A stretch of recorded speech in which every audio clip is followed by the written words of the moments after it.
remember in health class when we were talking about self-harm? When did these issues even start? Yeah, I was reading this article about how people our age were struggling with that.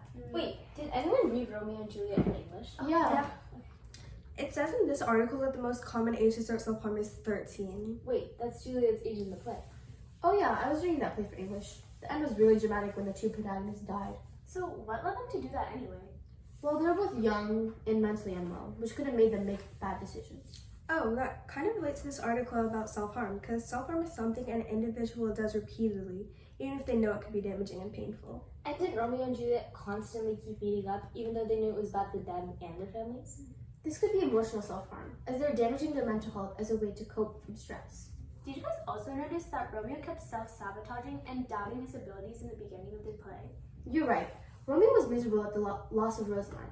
Therefore, he didn't believe himself to get over it, and kind of depressingly moped around. Yeah, and it says right here, before Benvolio and Romeo went to the party, that he feels like he has a soul of lead. And he says, I have a soul of lead, so stays me to the ground, I cannot move.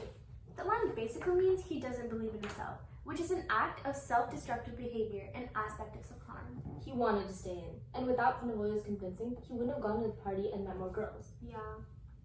Hey, look, in this article, it says that women self-harm more than men, which could be why Juliet was seen to be struggling internally more. Yeah, like Juliet's mental health got worse over time due to the relationship, like the article says. Oh, right. It says that a main lead for committing self-harm is from stressful life events like relationship issues. Yeah, Juliet and Romeo were separated from their love. Not only that, but she had stress from her parents as they were urging her to marry Paris even though she had already done so with Romeo. Her parents had high expectations for her. And that constant act of self-harming could lead to suicide as the weight of stress just keeps building up. Wait, guys, look. It says in this article that after continuing series of non-fatal self-harm, there is a 30% chance that they will commit suicide. That kind of relates to how Juliet basically knew her relationship with Romeo was not the best, because he was a Montague and she was a Capulet and their families did not get along. Yeah. Yeah, so like through her self-harm, it added up piece by piece, leading her to commit suicide at the end. Hey, can we talk about the deaths of each of them? Yeah, Juliet stabbing herself and Romeo drinking poison. What a dramatic ending. They were unsatisfied with their situations, leading them to inflicting pain and damage on themselves.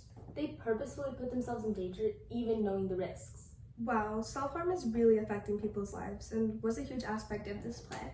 Yeah, you're right. Okay guys, let's go eat dinner and continue this conversation later. Yeah. Yeah, okay.